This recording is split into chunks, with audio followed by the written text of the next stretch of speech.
मैं ई परिवार का असली बेटा था, जिसे आखिरकार उसके असली घर वापस लाया गया था। लेकिन जैसे ही मैंने नकली बेटे ई तेंगचेंग से स्कूल का नंबर 1 स्थान छीन लिया, उसने मुझे पढ़ाई से भटकाने और जिंदगी में कुछ न करने वाला बनाने के लिए एक अजीब चाल चल दी। उसने अपनी बचपन की खूबसूरत सहेलियों को मेरे पीछे लगा दिया, एक एक करके उन पर लाखों रुपए खर्च किए ताकि वो मुझे बहकाएं और मेरा ध्यान पढ़ाई से हटाएं। लेकिन मैं एक सीधा साधा इंसान था, मुझे किसी को मना करने में शर्म आती थी। इसलिए हर बार जब उनकी कोशिश सफल होने वाली होती, मैं नकली तरीके से अपनी याददाश्त खो देता। उधर मेरी याददाश्त खोने के बाद वो लड़कियां एक तरफ दांत पीस पीस कर मुझ पे दोबारा अपना इंप्रेशन बनाने में लग जाती और दूसरी तरफ आपस में लड़ती, फिर से नया अकाउंट क्यों बन गया, मेरा प्रोग्रेस कहाँ गया। जबकि जी बोदा ने पढ़ाई छोड़ दी थी, फिर से मेमोरी लॉस होते ही वो लाइब्रेरी में क्यों बैठ गया। तुम लोगों ने जरूर देखा होगा कि मेरा गोंग लू लगभग पूरा होने वाला था, इसलिए जानबूझकर भाई को इतना परेशान किया कि उसकी मेमोरी फिर चली गई।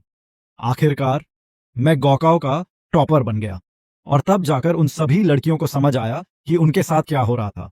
वो गुस्से में मुझे कोसने लगी, धोखेबाज, बेगैरत, हमारे करीब आते ही हमें भूल जाता है, हमारे बारे में एक बात याद नहीं रहती। लेकिन पढ़ाई के सारे ज्ञान के पॉइंट्स एक भी नहीं भूलता। स्कूल की छुट्टी के बाद मैं अपना बैग समेट रहा था, तभी मेरी नजर एक बेहद चमकदार लाल बालों पर पड़ी। स्कूल की छोटी गैंगस्टर लड़की लियू रोयन मेरे सामने आकर खड़ी हो गई। उसने मेरी डेस्क पर रखी किताब पर हाथ रख दिया और अकड़कर बोली, जी बोदा, कल मैंने तुम्हें प्रपोज किया था, तुमने कहा था कि सोचकर बताओगे, तो अब सोच लिया। लियू रोयान राजधानी के मशहूर लियू परिवार की बेटी थी, लेकिन उसके अंदर जरा भी अमीर घराने की बेटी वाली शालीनता नहीं थी। उसका स्वभाव बेहद तेज था, कपड़े हमेशा बेहद स्टाइलिश और अटेंशन ग्रैबिंग होते थे, और आमतौर पे वो ऐसे रहती थी जैसे दुनिया में किसी की उसे परवाह ही नहीं। इस वक्त भी वो मुझे ऐसे घूर रही थी जैसे मैं उसका अगला टारगेट हूं। जी बोदा, आखिर तुम मेरे बॉयफ्रेंड बनोगे या नहीं? मैंने उलझन में उसकी तरफ देखा। क्लासमेट, तुम कौन हो? लियू रोयन का चेहरा एक पल के लिए बिल्कुल ब्लैंक हो गया। फिर उसने दांत पीसते हुए कहा, तुम फिर से अपनी मेमोरी खो बैठे? मैंने शर्मिंदा होकर हल्की मुस्कान दी। हाँ, मुझे बीच बीच में मेमोरी लॉस हो जाता है। डॉक्टर ने कहा है कि मेरी जिंदगी का माहौल अचानक बदलने और बहुत ज्यादा स्ट्रेस की वजह से ऐसा होता है। जैसे ही मुझे कोई बड़ा इमोशनल शॉक मिलता है, मेरी मेमोरी चली जाती है। 3 महीने पहले मुझे राजधानी के एक बड़े ई परिवार ने अपना असली बेटा मानकर वापस घर बुलाया था। मेरे नए माता पिता मेरे साथ हमेशा शिष्ट लेकिन काफी दूर दूर रहते थे। उन्होंने मुझे वो सम्मान जरूर दिया जिसका मैं हकदार था। मुझे गांव से उठाकर शहर लाए और उसी एलीट स्कूल में दाखिला दिलाया जहां ई तेंगचेंग पढ़ता था। मेरी नई माँ ने मुझे बार बार समझाया था, तेंगचेंग की तबीयत बहुत खराब रहती है, उसे जन्म से हार्ट डिजीज है। तुम्हें घर वापस लाने की वजह से उसे काफी इमोशनल शॉक लगा है। बोदा, तुम उसके बड़े भाई हो, तुम्हें उसे थोड़ा एडजस्ट करना होगा। लेकिन ई तेंगचेंग मुझे अपना भाई मानने को तैयार ही नहीं था। वो मेरी तरफ ठीक से देखता तक नहीं था, जब तक कि मिड टर्म एग्जाम में मैंने उससे स्कूल का नंबर 1 पोजीशन नहीं छीन लिया। उसकी ईगो इतनी बड़ी थी कि सिर्फ रिजल्ट देखकर ही उसका हार्ट अटैक जैसा एपिसोड हो गया और उसे हॉस्पिटल में एडमिट करना पड़ा। उसी रात इवनिंग स्टडी खत्म होने के बाद मैं उसके लिए क्लास नोट्स लेकर हॉस्पिटल गया। वीआईपी रूम के बाहर पहुंचकर मैं दरवाजा खटखटाने ही वाला था कि अंदर से ई तेंगचेंग की गुस्से भरी आवाज सुनाई दी, वो अभी अभी ट्रांसफर होकर आया है। ये मुमकिन ही नहीं कि उसने मुझसे 50 मार्क्स ज्यादा हासिल किए हों।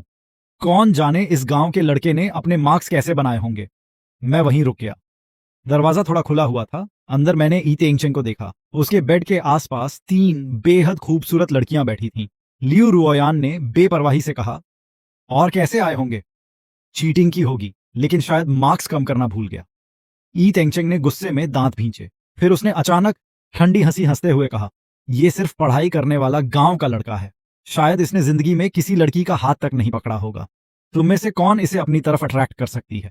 इसे इतना एंजॉय करने में लगा दो कि पढ़ाई का नाम तक भूल जाए। जो लड़की इसे पूरी तरह अपने पीछे लगा देगी, मेरी चेनगन वाली विला उसी की। लियू रोयन ने तुरंत कहा, ऐसे बोरिंग लड़के को फंसाने में मुझे 1 महीने की भी जरूरत नहीं। बस उंगली से इशारा करूंगी और ये मेरे पीछे घूमने लगेगा। बगल में स्कूल की ब्यूटी बाई निंगबिंग ने दिलचस्पी से आईब्राउ उठाई। Training a dog? मुझे भी शामिल करो। उन तीनों को इतना कॉन्फिडेंट देखकर ई तेंगचेंग के होंठों पर हल्की मुस्कान आ गई, लेकिन उसकी फियांसे शेन योचू ने असहज होकर आंखें घुमा दी। तुम लोगों के पास पहले से ही इतने सारे फॉलोअर्स हैं, अब ये नया खेल क्यों? खैर, तुम लोग इसे ट्रेन करो ताकि आचेंग के पास मेरे साथ शॉपिंग करने का ज्यादा समय रहे। इस महीने नंबर 1 के लिए compete करते करते वो रोज देर रात तक पढ़ रहा है। बेचारा बहुत थक गया है। ई टेंगचेंग ने प्यार से उसके गाल को दबाया। चारों कुछ ही देर में फिर हंसने मजाक करने लगी, लेकिन कमरे के बाहर मैं काफी देर तक वहीं खड़ा रहा। फिर मैंने अपने हाथ में पकड़ी वो नोटबुक देखी जिसे मैं खास तौर पे उसके लिए तैयार करके लाया था। मैंने उसे सीधे कूड़ेदान में फेंक दिया और बिना कुछ कहे वहां से चला गया। उस दिन के बाद उन चाइल्डहुड स्वीटहार्ट्स ग्रुप ने मेरे ऊपर जबरदस्त हमला शुरू कर दिया। हर दिन अलग अलग तरह का breakfast, limited edition shoes, gaming keyboard, game console और न जाने कितने महंगे गिफ्ट्स। मैं सीधा साधा इंसान था, किसी को मना करने में सच में ऑकवर्ड फील होता था, इसलिए हर बार गिफ्ट ले लेता और बस पोलाइटली कह देता थैंक यू। लेकिन गिफ्ट लेना, इसका मतलब ये नहीं था कि मैं उनकी बात मान गया। इन सब में ल्यू रोयन सबसे ज्यादा एक्टिव थी। उसका फिगर अट्रैक्टिव था, चेहरा खूबसूरत था और पर्सनालिटी बेहद वाइल्ड। पूरे स्कूल में वो एक छोटी सी ट्रबल मेकर के नाम से मशहूर थी। जब उसे लगा कि अब हम काफी क्लोज हो चुके हैं तो एक दिन उसने मुझे कहा भी, क्लास बंक करो और मेरे साथ इंटरनेट कैफे चलो। उसे लगता था कि मैं सिर्फ पढ़ाई करने वाला नर्ड हूं और गेम खेलना तो मुझे बिल्कुल नहीं आता होगा। लेकिन 2 मैचेस के बाद मुझे कंट्रोल्स की आदत हो गई और फिर मैंने उसे कैरी करना शुरू कर दिया। गेम खत्म होने के बाद ल्यू रोयन की आंखें चमक रही थीं। वो मुझे देखकर बोली, जी बोदा, तुम बाहर से इतने डम्ब और इनोसेंट लगते हो, बिल्कुल कैपिबारा जैसे। गेम में भी काफी कूल हो। इसके बाद उसे लगा कि मैं उसकी बात समझता हूं। धीरे धीरे उसने मुझे अपने सारे हॉबीज बताने शुरू कर दिए। यहां तक कि उसने अगले दिन मुझे अपने साथ कॉन्सर्ट चलने के लिए भी बुला लिया। और अगले दिन मेरी मेमोरी फिर चली गई। टाइमिंग भी बिल्कुल सही था। ई टेंगचेंग ने मुझे फंसाने के लिए खुद सीढ़ियों से नीचे गिरने का नाटक किया। मैंने सिचुएशन देखकर तुरंत उसके साथ नीचे गिरना शुरू कर दिया। ई परिवार की विला में हमेशा कारपेट बिछा रहता था और मैं बचपन से खेतों में काम करता आया था, इसलिए मेरा शरीर काफी मजबूत था। इसलिए असल में मुझे ज्यादा चोट भी नहीं लगी। लेकिन एक्टिंग पूरी करने के लिए मैंने वहीं बेहोश होने का नाटक किया और साथ में एक और मेमोरी लॉस भी कर लिया। उस दिन हॉस्पिटल में लियो रोयन ने पहली बार अपने चाइल्डहुड फ्रेंड ई टेंगचेंग पे गुस्सा किया। ई टेंगचेंग को यकीन ही नहीं हुआ, मेरे सिर पर चोट लगी है और तुमने एक बार भी नहीं पूछा कि मैं ठीक हूं या नहीं। उल्टा तुम उस गांव के लड़के की मेमोरी लॉस की वजह से मुझे ब्लेम कर रही हो। लियो रोयन एक पल के लिए चुप हो गई, फिर उसने परेशान होकर पैर पटका। मुझे कैसे पता था कि जी बोदा को बीच बीच में मेमोरी लॉस हो जाता है? मैंने पूरे 1 महीने से उसका प्रोग्रेस बनाया था, अब सब कुछ फिर से जीरो हो गया। ई टेंगचेंग का चेहरा गुस्से से लाल हो गया। लियू रोयान ने बस आखिरी बात कही, अब से तुम जी बोदा से दूर रहना। दूसरी बार मुझे अप्रोच करने के लिए लियू रोयान ने पूरा प्लान बनाया। उसने अपनी बाकी 2 बेस्ट फ्रेंड्स को भी स्ट्रैटेजिस्ट बना लिया। उन्होंने उसे समझाया, लड़की अगर लड़के के पीछे पड़े तो आधी जीत पहले ही हो जाती है। अगर लड़का इनोसेंट है तो बस थोड़ी इंटीमेसी बढ़ाओ, और अगर उसे लोगों की समझ है तो खाना खिलाओ, घर का खाना बनाओ। लियू रोयन को जल्दी थी, इसलिए उसने दोनों स्ट्रैटेजीज एक साथ इस्तेमाल कर दी। शेन योचू ने खुद खाना बनाकर मुझे अपने घर बुलाया, वहीं बाई निंगबिंग ने मुझे उसे पढ़ाने के लिए बुलाया, और उस रात हम चारों स्कूल की पहाड़ी पर कार लेकर गए। वहां 10 साल में एक बार होने वाली मीटर शॉवर देखने का प्लान था। माहौल बिल्कुल परफेक्ट था, आसमान साफ था, चारों तरफ शांति थी। लेकिन मैं इतना थका हुआ था कि मीटियर शावर शुरू होने से पहले ही सिर टिकाकर सो गया। मैंने वो पूरा खूबसूरत नजारा मिस कर दिया और ये भी नहीं देख पाया कि मेरे कंधे पर धीरे धीरे झुकते हुए लियू रोयन के कान लाल हो चुके थे। वो मेरे कंधे से लगकर धीरे से बोली, जी बोदा, तुमने उस शूटिंग स्टार से क्या विश मांगी? मैं पहले ही सो चुका था। लियू रोयान ने मेरे सोते हुए चेहरे को देखा, होंठ हल्के से फुलाए और बहुत धीमी आवाज में बुदबुदाई, मैं चाहती हूं कि समय हमेशा इसी पल पर रुक जाए। ये सुनकर मैं काफी इमोशनल हो गया। इन दिनों मैंने इतना आराम से एंजॉय किया था कि सच में खाने पीने से लेकर घूमने और खूबसूरत लड़कियों को देखने तक हर चीज का पूरा मजा ले लिया था। लेकिन अगर मैं ऐसे ही रोज मौज मस्ती करता रहा तो दिन में क्लास के दौरान मुझे नींद आने लगेगी। इसलिए मैंने सोचा, हाँ, इसी पल पर रुक जाना ही बेहतर है। और अगले दिन मैं फिर से अपनी मेमोरी खो बैठा। इस तरह ये लियो रोयान की मुझे पटाने की तीसरी कोशिश थी। अब उसके अंदर जीतने की जिद और बढ़ गई थी। उसने शर्माना अब पूरी तरह से बंद कर दिया और खुलकर मेरे करीब आने लगी। यहाँ तक कि वो रोज मेरे साथ उस लाइब्रेरी में बैठने लगी जिससे उसे खुद सबसे ज्यादा नफरत थी। कभी कभी मैं सोचता था, अगर ये लड़की इतनी मेहनत पढ़ाई में कर लेती तो हर बार क्लास में लास्ट क्यों आती।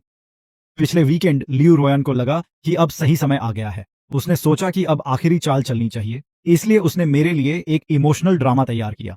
अचानक कुछ गुंडे हाथों में डंडे लेकर घबराई हुई लियू रोयन का पीछा करते हुए उस रेस्टोरेंट में घुस आए जहां मैं पार्ट टाइम जॉब करता था। खतरा देखकर मैंने तुरंत उसे बचाने के लिए उन गुंडों से भिड़ गया। कुछ देर बाद मैंने सारे गुंडों को जमीन पर गिरा दिया, लेकिन इस दौरान मेरी बांह पर भी चोट लग गई और एक गहरा कट लग गया। लियू रोयान उस वक्त रोते हुए मेरी चोट पर पट्टी बांधने लगी। उसकी आंखों से आंसू लगातार निकल रहे थे। वो कांपती आवाज में बोली, जी बोदा, तुम बेवकूफ हो क्या? मेरी वजह से खुद को इतना घायल क्यों कर लिया? लेकिन तभी मैंने नोटिस किया कि जब मैं पुलिस को बुलाने वाला था तो लियू रोयान बार बार मुझे रोक रही थी। उसकी नजरें भी बार बार इधर उधर जा रही थीं। वो कह रही थी कि वो और कोई परेशानी नहीं चाहती। तभी मेरा दिमाग ठंडा हुआ। मुझे समझ आ गया, ये पूरा ड्रामा शायद उसी मुझे पटाने वाले गेम का हिस्सा है। लियू रोयान ने इस बार सच में काफी पैसा लगाया था, लेकिन फिर भी बात समझ में आती थी। अगर किसी लड़की को इम्प्रेस करने के बदले बीच विला मिल रही हो तो शायद मैं भी किसी को पैसे देकर खुद को पिटवा लेता। मैं चुप था। तभी लियू रोयान ने मौके का फायदा उठाते हुए मुझसे कहा, जी बोदा, मैं तुम्हें पसंद करती हूँ, क्या तुम मेरे बॉयफ्रेंड बनोगे? वो बाहर से बहुत काम दिखने की कोशिश कर रही थी, लेकिन उसके कान तक लाल हो चुके थे, बिल्कुल ऐसी जैसे किसी लड़की को पहली बार प्यार हुआ हो। लेकिन मेरी नजर सामने पड़े रेस्टोरेंट पर गई। पूरी जगह बुरी तरह बिखरी हुई थी और एक कोने में रेस्टोरेंट की बुजुर्ग मालिक डर के मारे सिकुड़ कर बैठी थी और हार्ट मेडिसिन खा रही थी। मैंने कुछ नहीं कहा, बस हल्का सा माथा सिकोड़ लिया। लियू रोयन ने मेरी तरफ देखा। उसकी आंखों में अब गुस्सा और फ्रस्ट्रेशन साफ दिखाई दे रहा था। जी बोदा, तुम्हें सच में कुछ भी याद नहीं है? तुम तो मुझे पसंद करने लगे थे। उस दिन तुमने मुझे बचाने के लिए इतनी गंभीर चोट तक खा ली थी। मैंने तुम्हें अपने फीलिंग्स भी बता दिए थे। क्या तुम्हें मुझे कुछ कहना नहीं है? मैंने कंफ्यूजन में सिर खुजलाया, फिर धीरे से पूछा, तो तुम मेरे मेडिकल एक्सपेंसेस दे सकती हो?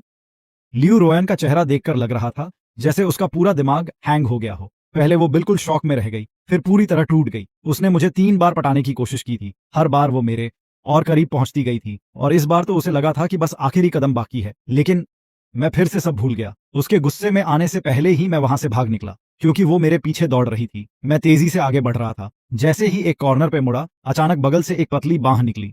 मैं कुछ समझ पाता उससे पहले किसी ने मुझे एक हिडन रूम में खींच लिया। अंधेरे कमरे में बाई निंगबिंग खड़ी थी। उसने अपनी उंगली होंठों पर रखी और हल्की मुस्कान के साथ मुझे चुप रहने का इशारा किया। श्श।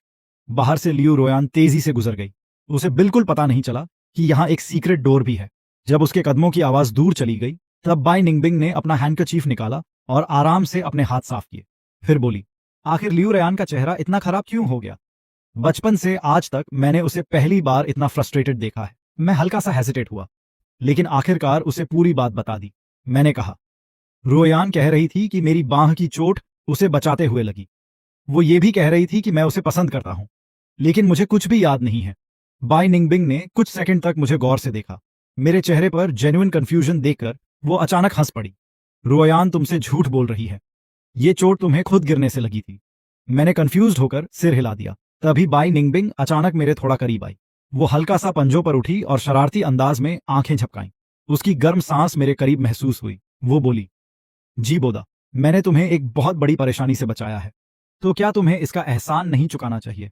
लियू रोयन के मुकाबले बाई निंगबिंग बिल्कुल अलग थी। उसका चेहरा बेहद साफ और खूबसूरत था। उसकी पर्सनालिटी शांत और एलिगेंट थी। वो बिल्कुल किसी अमीर घर की ग्रेसफुल बेटी जैसी लगती थी। मैं वैसे भी काफी इनोसेंट था। उसके सामने आते ही मेरी बोलने की स्पीड ही बिगड़ गई। तुम बदले में क्या चाहती हो? बाई निंगबिंग ने थोड़ा सोचकर कहा, आज रात सेल्फ स्टडी के समय मेरे पास आना। फिर वो मेरे कान के पास आकर धीरे से बोली, हम वो काम कर सकते हैं जो तुम हमेशा करना चाहते हो लेकिन करने की हिम्मत नहीं करते। रात की सेल्फ स्टडी शुरू हुई। स्टडी रूम के बाहर बाई निंगबिंग दरवाजे से टिक कर खड़ी थी।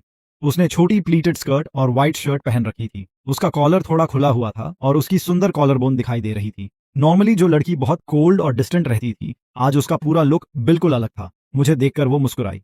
आ गए? फिर शरारत से बोली, तो सोच लिया कि वो काम क्या करना है। अंदर जाकर मैं थोड़ा नर्वस हो गया। मैंने हिचकिचाते हुए कहा, बाई निंगबिंग, मैंने पहले कभी ऐसा नहीं किया। शायद मैं थोड़ा ऑकवर्ड रहूं। तुम बाद में मेरा मजाक मत उड़ाना। बाई निंगबिंग जोर जोर से हंसने लगी। मैं तुम्हारा मजाक क्यों उड़ाऊंगी? करीब आधे घंटे बाद बाई निंगबिंग पूरी तरह स्पीचलेस बैठी थी। वो अभी अभी मेरी टूटी फूटी इंग्लिश प्रोनाउंसिएशन सुन चुकी थी। उसने मुझे ब्लैंक एक्सप्रेशन से देखा। तुम जिस काम की बात कर रहे थे वो सिर्फ इंग्लिश स्पीकिंग प्रैक्टिस थी? मैंने शर्माते हुए सिर हिला दिया। मैंने समझाया, मैं गांव से पढ़कर आया हूं। पहले सिर्फ किताबों वाली इंग्लिश पढ़ता था, बोलने की प्रैक्टिस नहीं थी। आई टेंगचेंग हमेशा मेरे एक्सेंट का मजाक उड़ाता था, इसलिए मैं किसी के सामने इंग्लिश बोलने से डरता था। मैंने उसकी तरफ पूरी सिंसियरिटी से देखा। बाय निंगबिंग, मेरे साथ इंग्लिश प्रैक्टिस करने के लिए थैंक यू। तुम बहुत अच्छी हो। बाय निंगबिंग कुछ देर तक मुझे देखती रही, फिर अचानक अपना सिर नीचे करके हंसने लगी। कुछ ही देर में वो इतनी हंसी कि आखिरकार अपना सिर मेरे कंधे पर रख दिया। उसके कंधे लगातार हिल रहे थे। वो हंसते हुए बोली, तुम सच में बहुत इंटरेस्टिंग हो जीबोदा। अब मुझे समझ आ गया कि रोयान तुम्हें छोड़ना क्यों नहीं चाहती। इसके बाद कई हफ्तों तक मैं हर रात सेल्फ स्टडी के समय बाय निंगबिंग के पास जाता रहा। मुझे आखिरकार एक फ्री इंग्लिश स्पीकिंग पार्टनर मिल गया था, इसलिए मैं पूरी मेहनत से प्रैक्टिस करने लगा। वो लोग मुझे अपने तरीके से ट्रेन कर रहे थे, तो मैंने भी बाय निंगबिंग के साथ इंग्लिश प्रैक्टिस करने में क्या गलत किया। एक दिन मैं पूरे मन से न्यू कॉन्सेप्ट इंग्लिश पढ़ रहा था। बाय निंगबिंग पास में बैठी थी और एक हाथ पे अपना चेहरा टिकाकर मेरी बात सुन रही थी। अचानक उसने मुझे रोक दिया। जी बोदा, ये कॉन्सोनेंट तुम सही प्रोनाउंस नहीं कर रहे। फिर उसने मेरा हाथ पकड़कर धीरे से अपनी गर्दन के पास रखा। मेरी प्रोनाउंसिएशन महसूस करो। मेरी उंगलियों को हल्का वाइब्रेशन महसूस हुआ। मैं तुरंत समझ गया, ओह, तो ये ऐसे होता है। प्रोनाउंसिएशन ठीक करने के बाद मैंने जेन्युइनली उसकी तारीफ की। बाय निंगबिंग, तुम बहुत अच्छी टीचर हो। उसका परिवार काफी स्ट्रिक्ट था। बचपन से उसे पढ़ाई में बहुत प्रेशर दिया गया था, इसलिए मेरी तरफ से मिली जेन्युइन तारीफ उसे काफी अच्छी लगी। वो मुझे सही प्रोनाउंसिएशन समझाने लगी। कुछ पीछे की आवाजों को ठीक करवाते समय उसने मुझे चेस्ट रेजोनेंस महसूस करने को भी कहा, लेकिन मैं थोड़ा ज्यादा नर्वस हो गया और मेरे हाथ का प्रेशर अनजाने में बढ़ गया। बाय निंगबिंग ने हल्की सांस छोड़ी और धीमी आवाज में कहा, थोड़ा धीरे। मैं तुरंत पीछे हट गया। सॉरी, क्या तुम्हें चोट लगी? बाय निंगबिंग ने बस अपनी आंखें उठाकर मुझे देखा। काफी देर तक कुछ नहीं बोली। उसका गोरा चेहरा धीरे धीरे हल्का लाल हो गया, लेकिन मुझे इसका बिल्कुल एहसास नहीं था। मैं तो अभी भी पूरी सिंसेरिटी से उसकी प्रोनाउंसिएशन की तारीफ कर रहा था। बाय निंगबिंग, तुम्हारा ये प्रोनाउंसिएशन सच में बहुत अच्छा है। सेल्फ स्टडी खत्म हो गई। मैंने अपनी किताबें और बैग समेटा और घर जाने लगा। तभी पीछे से बाय निंगबिंग की आवाज आई, जी बोदा। मैं रुक गया और पीछे मुड़कर देखा। क्या हुआ? उसकी आंखों के कोने थोड़े लाल थे और आवाज में हल्की सी शर्म झलक रही थी। फिर उसने धीरे से पूछा, तुम कल भी यहां आओगे ना? मैंने उसकी तरफ देखा। बात थोड़ी अजीब लगी, लेकिन मैंने ज्यादा नहीं सोचा। घर लौटने के बाद मेरा मूड काफी अच्छा था। मैंने सोचा कि आज थोड़ा और पढ़ लेता हूं, इसलिए 2 मुश्किल मैथ्स क्वेश्चंस भी सॉल्व कर लिए। तभी मेरी नई माँ ने दरवाजा खटखटाया और मेरे लिए रात का खाना लेकर आई। मेरे लिए उन्होंने सिर्फ एक सैंडविच लाया था, लेकिन एटेंगचेंग के लिए अलग से काफी कुछ था। फ्राइड डमलिंग्स, वॉन्टन्स, चिकन सूप, नूडल्स और तरह तरह के फ्रेश फ्रूट्स। मैंने कुछ नहीं कहा, बस अपना सैंडविच लिया और पॉलिटली बोला, थैंक यू मॉम। नई माँ कुछ देर चुप रहीं, फिर बोली, असेंग हाल में बीमार है और स्कूल भी मिस कर रहा है। टीचर ने बताया कि तुम्हारी पढ़ाई में काफी इंप्रूवमेंट हुआ है, इसलिए अब हर वीकेंड तुम असेंग को पढ़ा दिया करो और उसे अपनी स्टडी टेक्निक्स भी बताया करो। मैंने बस सिर हिलाकर कहा, ठीक है। उधर लियू रोयान पूरे 1 हफ्ते तक शांत रही, लेकिन अचानक उसने मुझे हर जगह ढूंढना शुरू कर दिया। उससे बचने के लिए मैं हर रात बाय निंगबिंग के साथ अलग अलग क्लासरूम्स में जाकर पढ़ने लगा।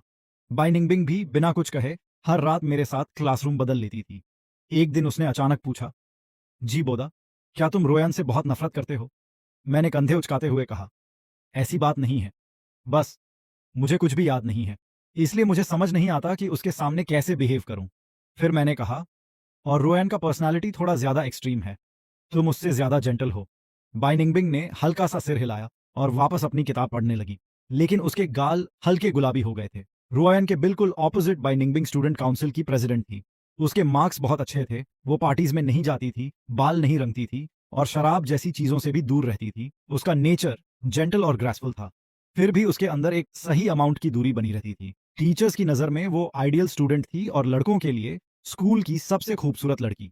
यहां तक कि जब ई टेंगचेंग उसे वॉइस मैसेज भेजता था तो उसके टोन में भी थोड़ी चापलूसी रहती थी। कभी कभी शेन यूचू भी बाय निंगबिंग को शॉपिंग के लिए बुलाती थी, लेकिन बाय निंगबिंग हर बार मना कर देती। शेन यूचू को अजीब लगता था। वो कहती, तुम और रोयान दोनों को आखिर हुआ क्या है? पहले अगर जी बोदा के आसपास कोई लड़की दिख जाती थी तो रोयान पागल हो जाती थी, अब तुम भी हर रात गायब रहती हो। मेरी इंग्लिश स्पीकिंग पार्टनर के रूप में बाय निंगबिंग काफी अच्छी थी, इसलिए हर प्रैक्टिस के बाद मैं उसे उसकी प्रोनाउंसिएशन, स्टडीज और फिर उसकी पर्सनालिटी की तारीफ करता था। जब तारीफ करने के लिए कुछ नहीं बचता तो मैं कह देता, तुम बहुत खूबसूरत हो और बहुत जेंटल भी हो। लगता है मेरी तारीफों से उसे अजीब तरह का कॉन्फिडेंस मिलने लगा था, क्योंकि रात की सेल्फ स्टडी में उसके कपड़े धीरे धीरे बदलने लगे। कपड़े ज्यादा फिटेड और स्टाइलिश होने लगे।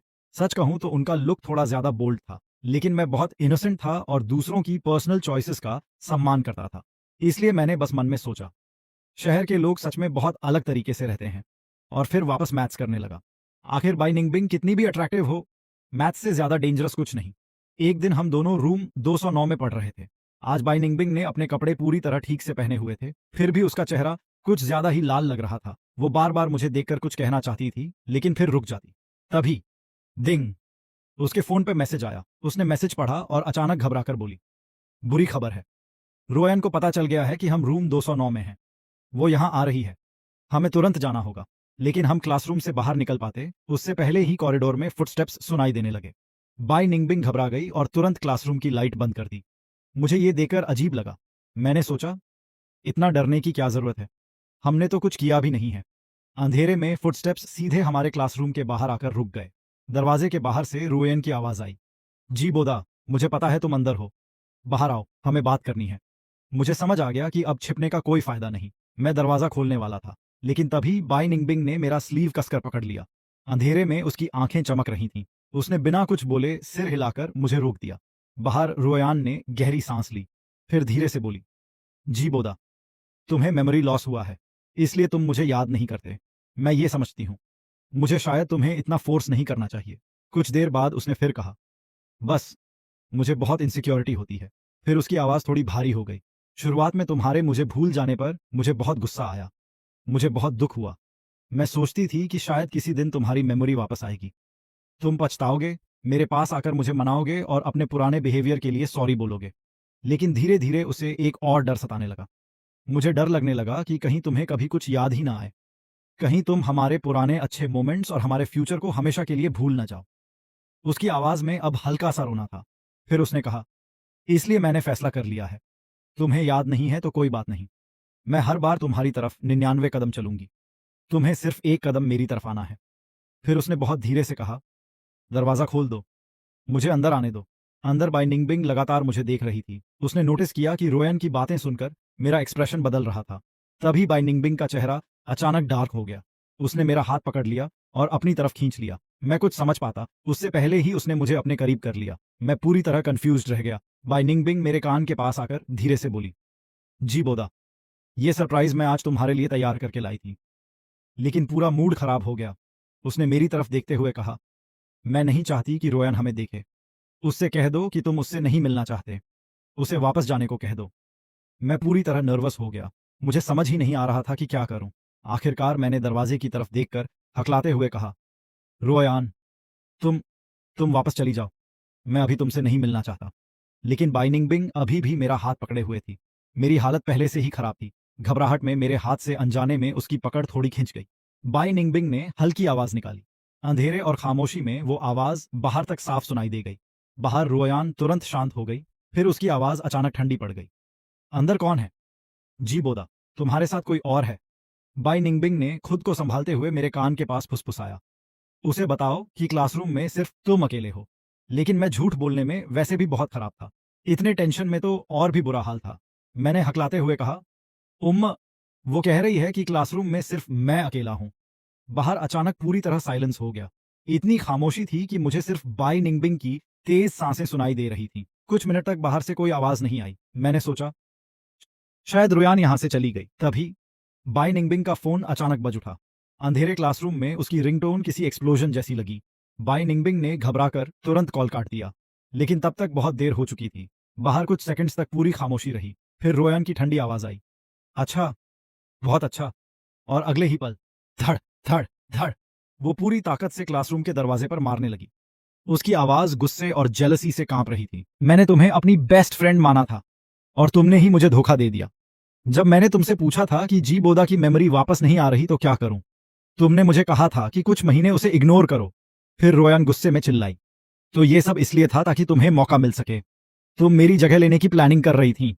वो लगातार दरवाजे पर मारते हुए चिल्लाती रही, बाई निंगबिंग, अगर तुम्हारे अंदर इतना कॉन्फिडेंस है कि मेरी जगह लेने आई हो तो दरवाजा खोलने की भी हिम्मत दिखाओ। अंदर बाई निंगबिंग ने मेरा स्लीव और कसकर पकड़ लिया। फिर उसने दरवाजे की तरफ देखकर बेहद ठंडी आवाज में कहा, रुओयान, अपना टाइम वेस्ट मत करो। एक बात समझ लो, जिसे चुना ही नहीं गया, असल में वही तीसरा इंसान होता है। दरवाजे पर हो रही जोर जोर की आवाज अचानक बंद हो गई। बाहर रुओयान कुछ सेकंड्स तक गहरी सांस लेती रही। उसके दांत गुस्से से भींचे हुए थे और फिर वो गुस्से में कहती है कि वो और जी बोदा एक दूसरे को पसंद करते हैं और अगर जी बोदा की मेमोरी लॉस ना हुई होती तो वो पहले से उसके साथ होता। बाई निंगबिंग तुरंत मेरा गला पकड़कर मेरे करीब आती है और कहती है कि रुओयान झूठ बोल रही है। उसके मुताबिक मैं स्कूल का टॉपर हूं, इसलिए मैं ऐसी लड़की के साथ कैसे रह सकता हूं जो हर समय लड़ती झगड़ती रहती है। रुओयान ये सुनकर और भड़क जाती है और चिल्लाती है कि मैं सब सुन सकती हूं। अगले ही पल वो कहीं से फायर एक्स उठा लाती है और क्लासरूम के दरवाजे पे मारना शुरू कर देती है। मुझे समझ आ जाता है कि अब यहां रुकना बेवकूफी होगी। मैं बाई निंगबिंग को लेकर क्लासरूम की दूसरी तरफ वाली विंडो खोलता हूं। नीचे सॉफ्ट ग्रास का मैदान था। मैं पहले विंडो से जंप कर जाता हूं और नीचे जाकर बाई निंगबिंग से कहता हूं, जंप, मैं तुम्हें पकड़ लूंगा। वो डर रही होती है लेकिन मुझ पर भरोसा करके आखिरकार नीचे कूद जाती है। मैं उसे पकड़ लेता हूं और दोनों ग्रास पे गिर जाते हैं। मैं उसके नीचे रहता हूं ताकि उसे चोट ना लगे। तभी ऊपर से क्लासरूम का दरवाजा आखिरकार टूट जाता है। मैं तुरंत उसका हाथ पकड़ता हूं और दोनों रात में स्कूल से भागने लगते हैं। हम मैदान पार करते हैं, स्कूल की बाउंड्री भी पार कर जाते हैं और आखिरकार एक सुनसान गली में जाकर रुकते हैं। बाई निंगबिंग बहुत एक्साइटेड होती है। वो कहती है कि उसके घर में हमेशा बहुत सारे रूल्स रहे हैं और उसने जिंदगी में कभी इतनी क्रेजी चीजें नहीं की, लेकिन मेरे साथ रहने पे वो खुद को कंट्रोल नहीं कर पाती। वो ये भी समझती है कि मैंने उसे रुओयान के बजाय चुना, इसलिए शायद मैं भी उसे पसंद करता हूं। असल में मैं सोच रहा था कि उस सिचुएशन में मैं रुओयान को लेकर जाता भी तो कैसे। गली में हमें एक टैटू शॉप दिखाई देती है। बाई निंगबिंग अचानक कहती है, जी बोदा, एक और क्रेजी काम करें। वो टैटू बनवाने का फैसला कर लेती है। वो अपनी कमर पे मेरे नाम के इनिशियल्स टैटू करवाना चाहती है। टैटू आर्टिस्ट उसे समझाता है कि बाद में रिग्रेट हो सकता है, लेकिन वो नहीं मानती। करीब 2 घंटे बाद टैटू बन जाता है। बाई निंगबिंग दर्द के बावजूद खुश रहती है। वो बताती है कि बचपन में उसके पिता उसे बहुत सख्ती से डिसिप्लिन करते थे, इसलिए उसे दर्द सहने की आदत है। वो अपनी पेनफुल चाइल्डहुड और फैमिली प्रॉब्लम्स के बारे में भी बताती है। मैं उसकी बातों का ज्यादा जवाब नहीं दे पाता, इसलिए अपने बचपन की ऐसी बातें बताता हूं कि कैसे गांव का एक कुत्ता मेरे पीछे पड़ गया था और मैं जान बचाकर भागा था। शॉप बंद होने का समय हो जाता है। बाई निंगबिंग कहती है कि अब मेरे लिए भी टैटू बनना बाकी है, लेकिन टैटू आर्टिस्ट कहता है कि बहुत देर हो चुकी है और कल आना। आखिरकार बाई निंगबिंग मान जाती है। जाने से पहले वो मुझसे प्रॉमिस करती है, कल रात 9 बजे इसी टैटू शॉप के बाहर मिलना। मैं उससे कहता हूं कि ठीक है, लेकिन अगले दिन मैं वहां जाता ही नहीं। कहा जाता है कि बाई निंगबिंग पूरी रात उसी गली में बारिश में मेरा इंतजार करती रही। तीसरे दिन वो स्कूल में मुझे ढूंढते हुए लाइब्रेरी के बाहर पहुंचती है, लेकिन वहां उसे एक शॉकिंग बात पता चलती है। मुझे फिर से मेमोरी लॉस हो चुका है। वो शॉक होकर पूछती है, जी बोदा, तुम फिर मुझे भूल गए? मैं उसे पहचान ही नहीं पाता और वहां से जाने लगता हूं। बाई निंगबिंग की आंखों में चोट और दुख साफ दिखाई देता है। वो अपना कपड़ा थोड़ा उठाकर कमर पर बना वो टैटू दिखाती है और रोते हुए कहती है, हमने साथ में इतना कुछ किया था, यहां तक कि मैंने तुम्हारा नाम भी अपने शरीर पर टैटू करवा लिया। तुम्हें कुछ भी याद नहीं? मैं टैटू देखकर बिल्कुल इनोसेंट होकर उसे सलाह देता हूं, बहन, टैटू अच्छा है, लेकिन सरकारी नौकरी के एग्जाम में प्रॉब्लम हो सकती है, इसे हटवा लेना। बाई निंगबिंग को जैसे इमोशनल डैमेज हो जाता है। तभी वहां पर ल्यूरेयान भी आ जाती है। वो बाई निंगबिंग के टैटू को देखकर सरकास्टिकली कहती है कि कौन जाने ये 3 लेटर्स जी बोदा के नाम के हैं भी या नहीं। बाई निंगबिंग गुस्से में रुओयान पे आरोप लगाती है, क्या तुमने ही ये सब किया? क्या तुम्हें इस बात से प्रॉब्लम हुई कि जी बोदा ने मुझे चुना? क्या तुमने जानबूझकर उसे इतना स्टिमुलेट किया कि उसकी मेमोरी फिर चली गई? रुओयान को खुद नहीं पता कि मेरी मेमोरी क्यों गई, लेकिन वो मजे से पूरा ब्लेम अपने ऊपर ले लेती है। वो कहती है, तुम खुद उसकी रिलेशनशिप में तीसरी लड़की बनकर आई हो, तो क्या मैं अपनी जगह वापस लेने के लिए थोड़ा रिवेंज भी नहीं ले सकती? दोनों लड़कियां लड़ने के लिए तैयार हो जाती हैं। तभी शेन यूचू शॉपिंग बैग्स लेकर वहां पहुंचती है और दोनों को रोकने की कोशिश करती है। वो कहती है, तुम दोनों होश में रहो, एक लड़के की वजह से अपनी फ्रेंडशिप खराब मत करो। रुओयान उसे भी चुप करा देती है। तब शेन यूचू बाई निंगबिंग की तरफ मुड़कर एक बहुत इंपॉर्टेंट सवाल पूछती है, तुम्हें कुछ अजीब नहीं लगता? जी बोदा हर बार तुम लोगों को पूरी तरह भूल जाता है, लेकिन मैथ्स के सवाल और पढ़ाई से जुड़ी चीजें उसे कभी क्यों नहीं भूलती? यहीं से कहानी का सबसे बड़ा सस्पेंशन शुरू होता है, क्योंकि अगर उसकी मेमोरी सच में खराब है तो हर लड़की को भूलने के बाद भी उसकी पढ़ाई और नॉलेज क्यों बिल्कुल सुरक्षित रहती है? रुओयान को शक होने लगता है कि कहीं मेरी बार बार मेमोरी लॉस वाली बात कोई चाल तो नहीं है। वो कहती है, हर बार ये लड़का फिर से स्कूल में फर्स्ट आ जाता है, कहीं ये जानबूझकर हम लड़कियों को एक दूसरे से लड़वाने की चाल तो नहीं चल रहा? बाई निंगबिंग भी इस बात पर सोचने लगती है। वो मेरी तरफ देखकर पूछती है, जी बोदा, तुम ये समझा सकते हो? मैं सिर खुजाते हुए बताता हूं, मुझे सच में क्वेश्चंस याद नहीं रहते, लेकिन जब मैं उन्हें दोबारा देखता हूं तो ऐसा लगता है कि मैंने पहले भी ये देखा है। फिर मैं बिना ज्यादा सोचे नेचुरली सॉल्व कर लेता हूं। बाई निंगबिंग की आंखें चमक उठती हैं। वो पूछती है, फेमिलियर? फिर वो अपना चेहरा मेरे सामने लाकर पूछती है, तो मुझे देखकर भी तुम्हें कुछ फेमिलियर लगता है? मैं उसे कुछ देर ध्यान से देखता हूं। अचानक मेरे चेहरे पर सरप्राइज आता है। मैं कहता हूं, मुझे लगता है मुझे तुम याद हो। बाई निंगबिंग बहुत खुश हो जाती है। वो पूछती है, तुम्हें क्या याद आया? मैं धीरे से बताता हूं कि मुझे एक पुरानी घटना याद आ रही है। एक रेस्टोरेंट में मैंने एक लड़की को कुछ लोगों से बचाया था। उस समय मुझे खुद समझ नहीं आया था कि वो लड़की मेरे लिए इतनी इंपॉर्टेंट क्यों है, लेकिन जब वो डेंजर में थी तो मैंने बिना सोचे उसकी रक्षा की। मुझे ऐसा लगा था कि उसके लिए मैं अपनी जान भी दे सकता हूं। तभी मुझे समझ आया कि वो लड़की मेरे लिए कितनी इंपॉर्टेंट थी। पहले मुझे लगता था कि वो लड़की रोयान थी। मैं उसकी तरफ देखकर मुस्कुराता हूं और कहता हूं, अब मुझे याद आया, वो लड़की तुम थी, बाई निंगबिंग। बाई निंगबिंग ये सुनकर बहुत खुश हो जाती है, लेकिन दूसरी तरफ रोयन का चेहरा तुरंत लाल हो जाता है। वो गुस्से में बाई निंगबिंग को गाली देती है और दोनों में फिर से लड़ाई शुरू हो जाती है। रोयन वैसे भी लड़ने झगड़ने वाली लड़की थी, इसलिए इस बार उसने पूरी ताकत लगा दी। बाई निंगबिंग बाहर से जेंटल और स्लिम थी, लेकिन उसने भी हार नहीं मानी। शेन यूचू दोनों को रोकने की कोशिश करती रही और खुद भी बीच में कई थप्पड़ खा गई। मैं थोड़ी देर तक ये पूरा ड्रामा देखता रहा, फिर मुझे बोरिंग लगने लगा। मैंने अपनी वोकेबलरी बुक निकाली और वहीं बैठकर इंग्लिश वर्ड्स याद करने लगा। आखिर सिक्योरिटी गार्ड्स आए और तीनों लड़कियों को अलग किया। रिजल्ट, रोयन के शरीर पर स्क्रैचेस थे। बाई निंगबिंग का चेहरा सूज गया था और उसे हल्का कंकशन भी हुआ। शेन यूचू भी बीच की लड़ाई में घायल हो गई। अब प्रॉब्लम बड़ी थी। तीनों पावरफुल फैमिलीज की बेटियां थीं, इसलिए प्रिंसिपल को समझ नहीं आया कि सिचुएशन कैसे हैंडल करे। उसने तीनों फैमिलीज के पेरेंट्स को बुलाया। रोयन के पिता को पहले लगा कि उनकी बेटी शायद पढ़ाई में इंप्रूव करके नंबर 1 बनने के लिए कम्पीट कर रही है। उन्हें तो खुशी हुई कि उनकी बेटी लाइब्रेरी जाने लगी है, लेकिन स्कूल पहुंचकर उन्हें पता चला कि कंपटीशन में जिस नंबर 1 स्टूडेंट के लिए लड़ाई हुई वो लड़का था। तब उन्हें असली कहानी समझ आई। उन्होंने रोयन को डांटा। दूसरों को अपने एंटरटेनमेंट के लिए यूज करना और उसे इंडिपेंडेंट वुमन कहना कोई इंडिपेंडेंस नहीं है। किसी को इंसल्ट करके खुद को स्ट्रांग समझना गलत है। उन्होंने पूछा, ये सब तुमने शुरू किया था? रोएन कुछ देर चुप रही, फिर उसने माना, हाँ, लेकिन उसने ई तेंगचेंग का नाम नहीं लिया। वो कहती है कि अब उसे अपनी गलती समझ आ गई है। वो कहती है कि अगर वो मेरे साथ रिलेशनशिप में आती है तो जो भी बेट की चीजें उसने जीती थीं वो सब मुझे वापस कर देगी। यहां तक कि मजाक में कहती है कि जरूरत पड़ी तो खुद को भी मेरे हवाले कर देगी। उसके पिता ये सुनकर परेशान हो जाते हैं और कहते हैं, मुझे ये सब नहीं चाहिए।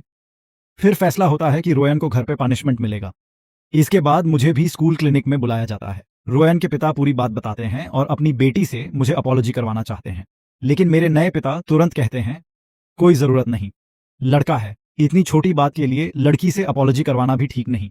मैं उनकी बात सुनकर इरिटेट हो जाता हूं। आखिर में मैं पूछता हूं, डैड, क्या मैं वापस लाइब्रेरी जा सकता हूं? फाइनल एग्जाम सिर्फ आधे महीने बाद है। आज मैंने ऑलरेडी बहुत टाइम वेस्ट कर दिया है। मेरे जाने के बाद रोयन के पिता प्रिंसिपल से कैजुअली पूछते हैं, ई तेंगचेंग के नए मिले भाई की पढ़ाई कैसी है? प्रिंसिपल तुरंत उसकी तारीफ करने लगता है। वो बताता है कि मैं सिर्फ 3 महीने पहले स्कूल में आया था और तब मेरे मार्क्स एवरेज थे, लेकिन सिर्फ 3 महीनों में मैंने पूरे स्कूल में फर्स्ट रैंक हासिल कर ली। और सबसे बड़ी बात, मैं सेकंड रैंक वाले स्टूडेंट से पूरे 50 मार्क्स आगे हूं। ये सुनकर रोयन के पिता की आंखों में इंटरेस्ट आ जाता है। उन्हें लगने लगता है कि मैं शायद उतना सिंपल नहीं हूं जितना दिखता हूं। लाइब्रेरी वाली घटना के बाद रोयन और बाई निंगबिंग के घर वालों ने दोनों को रूल दे दिया, कॉलेज एंट्रेंस एग्जाम तक मुझे डिस्टर्ब नहीं करना है। अब शेन यूचू कभी कभी मेरे लिए ब्रेकफास्ट और डिजर्ट्स लेकर आती है। वो कहती है कि ये उसकी फ्रेंड ने बनाए हैं, असल में वो बाई निंगबिंग के बनाए हुए होते हैं। मैं अपनी फेक मेमोरी लॉस वाली इमेज मेंटेन करता हूं और हर बार खाना ले लेता हूं, फिर पोलाइटली कहता हूं, बाई निंगबिंग को मेरी तरफ से थैंक यू कहना। उधर रोयान रात में बाई निंगबिंग के हॉस्पिटल रूम में घुस गई और उसके साथ फिर लड़ाई कर बैठी। वहीं अब फाइनल एग्जाम्स करीब आ गए। वीकेंड पे मैं हमेशा की तरह ई तेंगचेंग को पढ़ाने जाता रहा, लेकिन वो मेरी बात सुनने के बजाय बाई निंगबिंग को वॉइस मैसेजेस भेजता रहता था। वो उससे उसकी तबीयत के बारे में पूछता। फिर बाई निंगबिंग ने अचानक उससे पूछा, आसेंग भाई, क्या तुम्हें पता है जी बोदा को ब्रेकफास्ट में कौन सा फ्लेवर पसंद है? ये सुनकर ई तेंगचेंग इतना जेलस हुआ कि उसने गुस्से में पेन तक फेंक दिया। उसने मुझसे पूछा, बाई निंगबिंग की कमर पे जो टैटू है, क्या वो तुम्हारा नाम है? मैंने अपनी एक्टिंग जारी रखते हुए कहा, याद नहीं। फिर थोड़ा सोचकर, शायद नहीं। इतेंगचेंग स्मग होकर बोला, मुझे पता था। बाई निंगबिंग तुम्हारे जैसे गांव से आए लड़के को कैसे पसंद कर सकती है। मैंने उसकी बात इग्नोर की और अपने रूम में जाकर पढ़ाई करने लगा। फिर फाइनल एग्जाम्स शुरू हो गए। मैथ्स के एग्जाम वाले दिन मुझे कोल्ड हो गया था। पूरे एग्जाम में मेरा सिर भारी था और शरीर में कमजोरी थी। फिर भी मैंने पूरा पेपर किया। एग्जाम खत्म होने के बाद शेन यूचू ने पूछा, कैसा हुआ? मैंने कहा, ठीक हुआ। लास्ट क्वेश्चन थोड़ा मुश्किल था, लेकिन मैंने कर लिया। अगर मेथड के मार्क्स नहीं कटे तो शायद फुल मार्क्स आएंगे। शेन यूचू मुझे देखकर मन ही मन सोचती रह गई। मैंने तो मार्क्स के बारे में पूछा भी नहीं था। एग्जाम के उसी दिन रात तक रिजल्ट्स पेरेंट्स को भेज दिए गए। घर पहुंचते ही मेरे पेरेंट्स ने मुझे स्टडी रूम में बुलाया। वहां इतेंगचेंग बैठा था और उसका फेस पूरी तरह उतर चुका था। इस बार वो टॉप 50 से भी बाहर चला गया था और मैं फिर से पूरे स्कूल में फर्स्ट। आई टेंगचेंग तुरंत मेरी तरफ से एक्सप्लेनेशन देने लगा। इस बार पेपर बहुत डिफिकल्ट था। मैं इसलिए खराब हुआ। भैया ने जानबूझकर मुझे गलत नहीं पढ़ाया था। मैंने हैरानी से पूछा, तो तुम्हें लगता है कि मैं तुम्हें गलत पढ़ाता हूं? इसीलिए तुम हर बार मेरे साथ पढ़ने के बजाय बाई निंगबिंग के साथ पढ़ते रहते हो। मेरे नए पिता ने तुरंत मुझे रोक दिया। बस जी बोदा।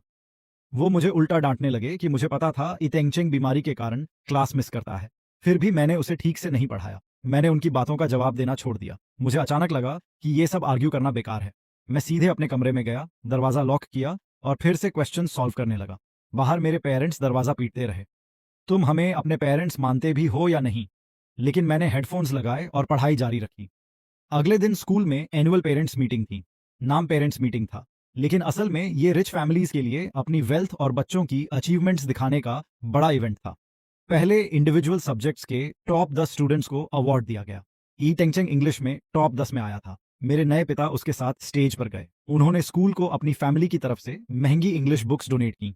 कैमरा के सामने वो ई टेंगचेंग के कंधे पर हाथ रखकर बहुत प्राउड दिखाई दे रहे थे। फिर सबसे इंपॉर्टेंट अवार्ड आया, ओवरऑल टॉप 10 स्टूडेंट्स। जब मेरा नाम अनाउंस हुआ, जी बोदा, मैंने अपनी किताब बंद की और अकेले अपनी सीट से उठकर स्टेज की तरफ चला गया। स्टेज के बीच जाकर मैं खड़ा हो गया। तभी मुझे एहसास हुआ मेरे साथ फोटो लेने के लिए कोई पेरेंट नहीं आया। मैंने इंस्टिंक्टिवली अपने नए पिता और इतेंगचेंग की तरफ देखा। वो दोनों अपनी सीट्स पर ही बैठे थे। बाकी सभी टॉप 10 स्टूडेंट्स के पेरेंट्स स्टेज पे आ चुके थे। प्रिंसिपल ने कंफ्यूजन में फिर अनाउंसमेंट किया, लेकिन मेरे नए पिता ने ऐसे बिहेव किया जैसे उन्होंने कुछ सुना ही नहीं, बल्कि उन्होंने इतेंगचेंग के कंधे पर हाथ रखकर उसे कंफर्ट किया। इतेंगचेंग ने मेरी तरफ देखकर हल्की सी मॉकिंग स्माइल दी। प्रिंसिपल ने एक बार फिर पूछा, जी बोदा के पेरेंट्स यहाँ हैं क्या? हॉल में अचानक पूरी तरह सन्नाटा छा गया। धीरे धीरे लोगों के बीच फुसफुसाहट शुरू हो गई। कोई बोला, लगता है ये परिवार भी इस नए नए मिले बेटे को ज्यादा महत्व नहीं देता। दूसरा बोला, लेकिन फिर भी किसी बच्चे को इतने बड़े मौके पर इस तरह शर्मिंदा तो नहीं करना चाहिए। एक और आवाज आई, सुना है ये लड़का छोटी उम्र में ही गलत रास्ते पर चल पड़ा था। अपने छोटे भाई को कई बार अस्पताल तक पहुंचा चुका है। अनगिनत नजरें सुइयों की तरह मेरे ऊपर चुभने लगीं। कुछ हैरान थीं, कुछ मजाक उड़ा रही थीं और कुछ मुझे बेचारा समझकर देख रही थीं। सबके सामने मैं स्टेज के बीचों बीच अकेला खड़ा था। जो पल मेरी जिंदगी की सबसे बड़ी खुशी होना चाहिए था, उसमें मुझे बस स्टेज की तेज लाइट्स आंखों में चुभती हुई महसूस हो रही थी। मेरा चेहरा थोड़ा पीला पड़ गया, लेकिन मैंने फिर भी अपनी कमर सीधी रखी और जितना हो सके शांत आवाज में प्रिंसिपल से कहा, सॉरी, शायद मेरे पेरेंट्स किसी काम से थोड़ी देर के लिए बाहर गए हैं। मैं खुद ही अवार्ड ले लूंगा। बस फोटो के लिए मेरी पोजीशन थोड़ी बदलवा दीजिए। प्रिंसिपल ने माथे का पसीना रूमाल से पोंछा और स्टाफ को स्टेज की पोजीशन बदलने का इशारा करने ही वाले थे कि तभी वीआईपी सीटों की तरफ से एक भारी और दमदार आवाज आई, अगर कोई स्टेज पर नहीं आ रहा तो ये सम्मान मैं उसकी तरफ से ले लेता हूं। पोजीशन बदलने की जरूरत नहीं है। मैं जी बोदा का पेरेंट बनकर स्टेज पर आऊंगा। ये सुनते ही पूरे हॉल में हैरानी की लहर दौड़ गई। पहली लाइन में बैठे लियू चांग आराम से अपनी सीट से उठे। उन्होंने महंगा सिलवाया हुआ सूट पहन रखा था और बेहद आत्मविश्वास के साथ स्टेज की तरफ बढ़े। प्रिंसिपल कुछ पल के लिए समझ ही नहीं पाए। लियू चांग ने नीचे बैठे ईतो माकोटो और उसके पिता की तरफ देखा और शांत आवाज में कहा, एक पेरेंट की जगह खाली है ना? तो मैं हूं।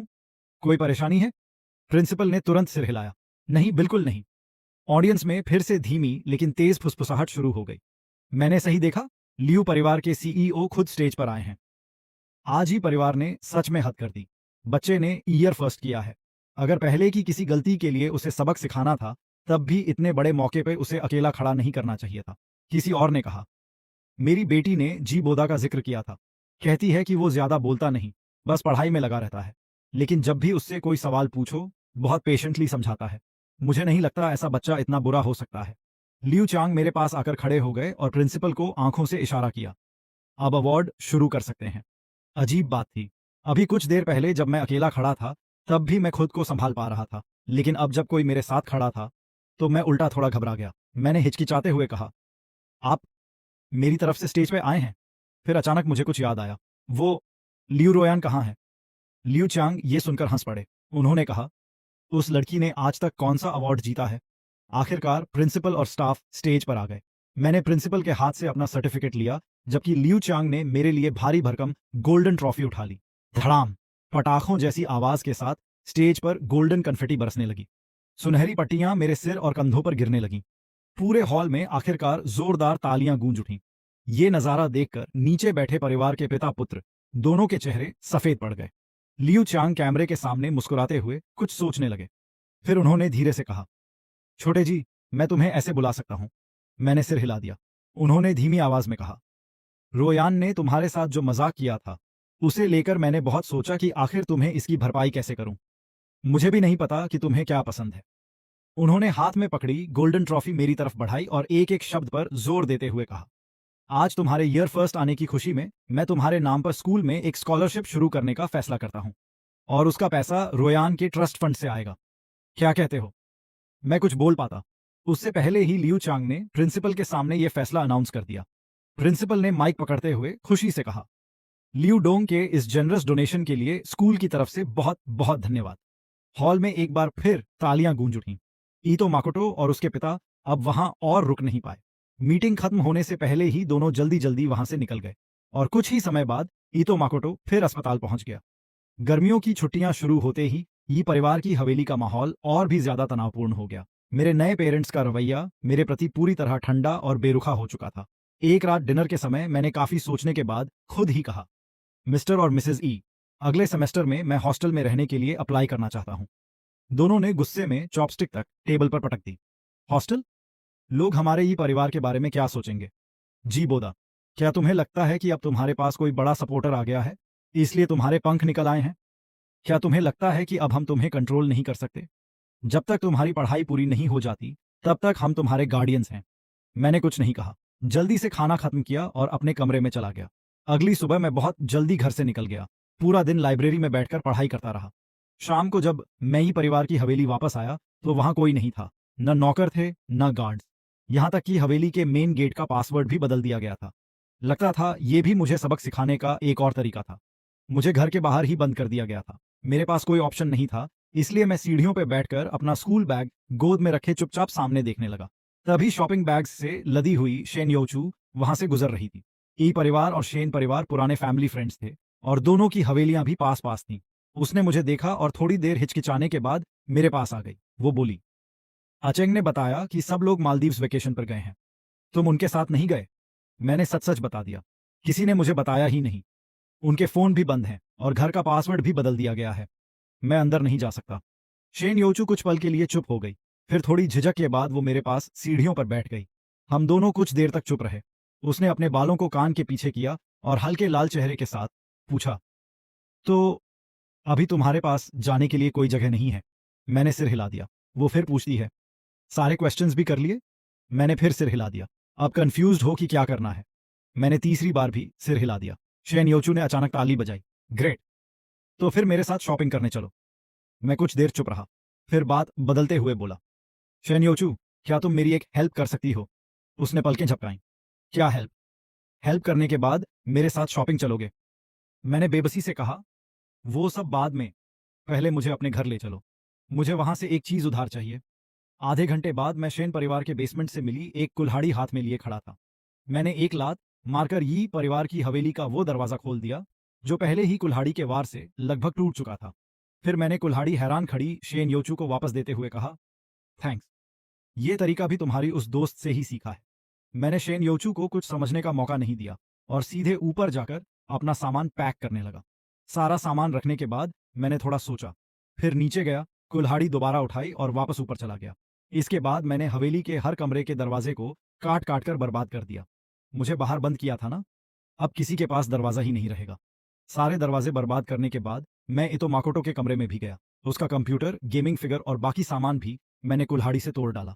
सब कुछ खत्म करने के बाद मैं संतुष्ट होकर अपना सूटकेस लेकर नीचे आया। लेकिन तभी मेरी नजर शेन योचू पर पड़ी। वो ये तो माकोटो के कमरे के बाहर खड़ी थी। उसने जमीन पर पड़ी एक पेपर शीट उठाई। उस पर कुछ अजीब सी ड्राइंग्स बनी थी और एक नाम लिखा था, बाई निंगबिंग। मैंने थोड़ा हिचकते हुए कहा, ये। लेकिन शेन योचू ने पेपर पर सिर्फ एक नजर डाली और उसे वापस जमीन पर फेंक दिया। मेरी उलझन भरी एक्सप्रेशन देखकर उसने होंठ दबाए और कहा, मेरी और इतो माकोटो की शादी बचपन में ही तय कर दी गई थी। हालांकि मैं उसकी फियांसे हूं, लेकिन हर कोई देख सकता है कि उसे बाई निंगबिंग पसंद है। कभी कभी उसे लियू रोयान भी पसंद आ जाती है। हमारे जैसे अमीर परिवारों में होने वाली अरेंज्ड मैरिजेज में ज्यादातर कपल्स बस नाम के हस्बैंड वाइफ होते हैं। मेरे पेरेंट्स भी ऐसे ही हैं। लियू रोयान के पेरेंट्स की तरह जेन्युइनली एक दूसरे को चाहने वाले कपल्स बहुत कम होते हैं। मैं थोड़ा कंफ्यूज था। हालांकि मुझे समझ नहीं आता था कि जब प्यार ही नहीं है तो शादी क्यों करते हैं। लेकिन मैंने उनके इस अजीब से लाइफस्टाइल को रिस्पेक्ट करने का फैसला किया। मैंने उसके चेहरे पर छिपी उदासी को नजरअंदाज करने का नाटक किया और बस पोलाइट मुस्कान देते हुए कहा, तुम्हें पसंद है तो ठीक है। शेन योचू ने तुरंत भौहें सिकोड़ ली। मुझे पसंद नहीं है। लेकिन अपनी बात पूरी करने से पहले ही वो चुप हो गई और थोड़ा ऑकवर्ड होकर दूसरी तरफ देखने लगी। फिर उसकी नजर मेरे हाथ में पकड़े पुराने सूटकेस पर गई। उसे अचानक समझ आया, तुम घर छोड़कर जा रहे हो? मैंने सिर हिलाया। नहीं, गर्मियों की छुट्टियां हैं। मुझे घर जाकर जल्दी वाली धान की फसल काटनी है। शेन योचू हैरान हो गई। लेकिन तुम्हारा घर तो। वो बोलते बोलते अचानक रुक गई। उसे याद आ गया कि मुझे कुछ महीने पहले ही परिवार ने अपने घर वापस बुलाया था। जब उसे पता चला कि मैं अपने गांव वापस जा रहा हूं तो उसकी क्यूरियोसिटी और बढ़ गई। वो बोली, मैं कभी गांव नहीं गई। धान की फसल काटना इंटरेस्टिंग होता है क्या? मैंने कुछ देर सोचा और जवाब दिया, कम से कम मुझे शॉपिंग करने से ज्यादा इंटरेस्टिंग लगता है। शेन योचू ने अपने गाल पर हल्के से थपकी दी। फिर उसने मुझे वहीं रुकने को कहा। कुछ मिनट बाद शेन परिवार की कार हवेली के सामने आकर रुकी। शेन योचू ने खिड़की नीचे की और मुझे हाथ से इशारा किया, जल्दी आओ, मैं भी तुम्हारे साथ चलूंगी। 3 घंटे बाद हमारी कार शहर के बाहर एक साधारण सी 2 मंजिला इमारत के सामने जाकर रुकी। गाड़ी की आवाज सुनते ही मेरी नानी हाथ में छड़ी लेकर बाहर आ गई। जब मैं 12 साल का था तब मेरे माता पिता की एक कार एक्सीडेंट में मौत हो गई थी। उसके बाद से मैं अपनी नानी के साथ ही रहता था। मुझे वापस घर आया देखकर नानी बहुत खुश हुई, लेकिन साथ ही उनके चेहरे पे मेरे लिए चिंता भी थी। उन्होंने मेरे पास आकर प्यार से मेरे गाल पे हाथ फेरा और कहा, बोदा, लगता है तू पहले से पतला हो गया है। शहर में पढ़ाई करते हुए बहुत थक जाता है क्या? मैं नानी को देखकर मुस्कुराया और जोर से सिर हिलाते हुए बोला, थकता तो हूं, लेकिन नए स्कूल में पढ़ाई के रिसोर्सेज भी ज्यादा अच्छे हैं और टीचर्स भी बहुत अच्छे हैं। टीचर ने कहा है कि अगर मैं इसी तरह पढ़ता रहा तो आगे चलकर चिंगवा यूनिवर्सिटी तक में एडमिशन मिल सकता है। फिर मैंने नानी को शेन योचू से मिलवाया। नानी ने उसका गाल प्यार से दबाया और बोली, अरे, तो तू ही मेरी पोती की बहू है। अब तुम दोनों मिलकर मुझे नानी बुलाओ। ये सुनते ही शेन योचू का चेहरा एकदम लाल हो गया। उसने मुंह खोला, कुछ कहने की कोशिश की, लेकिन काफी देर सोचने के बाद भी उसे समझ नहीं आया कि इस बात का जवाब क्या दे। आखिरकार उसने शर्माते हुए धीरे से कहा, नानी। इसके बाद कई हफ्तों तक हमारी जिंदगी बेहद सिंपल और शांत रही। शेन योचू ने जिद पकड़ ली कि वो भी मेरे साथ खेती का काम करेगी। इसलिए मैंने उसे धान काटना सिखाया। लेकिन सीखते ही उसने मेरे साथ कंपटीशन शुरू कर दिया कि हम दोनों में से कौन ज्यादा तेजी से काम कर सकता है। मैंने सोचा था कि शहर की इतनी बड़ी अमीर घराने की लड़की ज्यादा देर तक खेतों में काम नहीं कर पाएगी। लेकिन पता नहीं रोज शॉपिंग करने से उसकी स्टैमिना इतनी अच्छी कैसे हो गई थी। वो बिल्कुल नहीं थक रही थी। इससे मेरा भी कॉम्पिटिटिव स्पिरिट जाग गया। हम दोनों और तेजी से काम करने लगे। थोड़ी दूर घर की छत के नीचे नानी अपनी कुछ बुजुर्ग सहेलियों के साथ बैठकर बातें कर रही थी। उनमें से एक आंटी ने खेत में काम कर रहे हम दोनों को देखकर क्यूरियोसिटी से पूछा, अरे बहन, क्या ये वही लड़की है जिसे तेरा पोता शहर से बहू बनाकर लाया है? उसी समय शेन योचू ने धान का एक सुंदर और मजबूत बंडल बांध लिया। उसकी आंखें खुशी से चमक रही थीं। वो खुशी खुशी मेरे पास आई और किसी बच्चे की तरह अपना बनाया हुआ धान का बंडल मुझे दिखाने लगी। वो अनजाने में मेरे काफी करीब आ गई। मैंने शांत चेहरे से हाथ उठाया और कैजुअली उसके सिर पर हाथ फेर दिया। नानी ने यह नजारा देखा तो बस पंखा झलते हुए मुस्कुरा दी। बुजुर्ग आंटी भी सब समझ गईं। वो बोली, शहर की लड़की तो बड़ी सुंदर है रे। इतनी लंबी टांगे हैं और काम भी कितनी तेजी से करती है। नानी हंसते हुए बोली, इसी को कहते हैं औरत आधा आसमान संभाल सकती है। कुछ ही हफ्तों में शेन योचू ने सिर्फ धान काटना ही नहीं बल्कि खेत जोतना और पौधे लगाना भी अच्छी तरह सीख लिया। यहाँ तक कि गांव के पास घूमने वाले कुछ कुत्तों से भी उसकी दोस्ती हो गई। छुट्टियां खत्म होने वाली थीं। मैंने स्कूल में हॉस्टल में रहने के लिए एप्लीकेशन दे दिया। स्कूल वापस जाने से एक रात पहले गांव के बाहर 2 गाड़ियां आकर रुकी। पिछले 1 महीने से लियू रोयान और बाई निंगबिंग को उनके घर वालों ने घर में ही रखा हुआ था, क्योंकि दोनों को विदेश में पढ़ाई के लिए एप्लीकेशंस तैयार करने थे। इस बार बड़ी मुश्किल से दोनों वहां से निकलकर मुझसे मिलने आई थीं। लियू रोयान पता नहीं कहां से आतिशबाजी के कई बड़े डिब्बे लेकर आई थी। वो हमें गांव के पीछे वाली पहाड़ी के खाली मैदान में ले गई। रात का अंधेरा था, चारों तरफ बिल्कुल शांति थी। लियू रोयान ने आतिशबाजी की फ्यूज जलाई। आसमान में एक के बाद एक फायरवर्क्स उठने लगे और रात के अंधेरे में खूबसूरत रोशनी फैलाने लगे। जब हमने देखा कि आतिशबाजी के सारे डिब्बे लगभग खाली हो चुके हैं, तो शेन योचू ने धीरे से कहा, गांव में फायरवर्क्स बहुत महंगे हैं। एक डिब्बा 20,000 का है और बस आवाज सुनते सुनते पूरा खत्म हो गया। लियू रोयान ने गर्व से अपने पास रखे बाकी कई डिब्बों की तरफ इशारा किया और बोली, इसीलिए मैंने 10 डिब्बे खरीदे। दुकानदार ने डिस्काउंट भी दिया था, सिर्फ 1,80,000 में। मैंने बस पोलाइट स्माइल दी। मैंने उन्हें यह नहीं बताया कि अगर मैं खुद खरीदने जाता तो एक डिब्बे की कीमत ज्यादा से ज्यादा 200-300 होती। आसमान में लगातार फायरवर्क्स फूट रहे थे, उनकी रोशनी हमारे चारों चेहरों पर पड़ रही थी। तभी लियू रोयान और बाई निंगबिंग ने एक दूसरे की तरफ देखा। दोनों के चेहरे पे गिल्ट साफ दिखाई दे रहा था। लियू रोयान ने धीमी आवाज में कहा, जी बोदा, एक बात है, हमें तुमसे कुछ सच सच बताना है। लगातार फूट रही आतिशबाजी के बीच उन्होंने मुझे शुरू से लेकर आखिर तक उस डॉग ट्रेनिंग गेम की पूरी कहानी बता दी। इस बार न तो उनके पेरेंट्स का कोई दबाव था और न ही किसी सोशल सिचुएशन की मजबूरी। लियू रोयान ने मेरी तरफ देखा। उसकी आंखों में पहली बार इतनी सीरियसनेस थी। वो बोली, जी बोदा, आई एम सॉरी। सच में मुझे बहुत अफसोस है। लियू रोयान का मेरे प्रति एटीट्यूड शुरुआत में सिर्फ घमंड और मुझे कम समझने से शुरू हुआ था। वो बचपन से ही एक अमीर परिवार में पैदा हुई थी। जिस चीज की इच्छा की वो उसे मिल गई, लेकिन मेरे मामले में पहली बार उसे हार का सामना करना पड़ा। और जब मैं बार बार अपनी याददाश्त खोता रहा तो उसकी हर कोशिश नाकाम होती रही।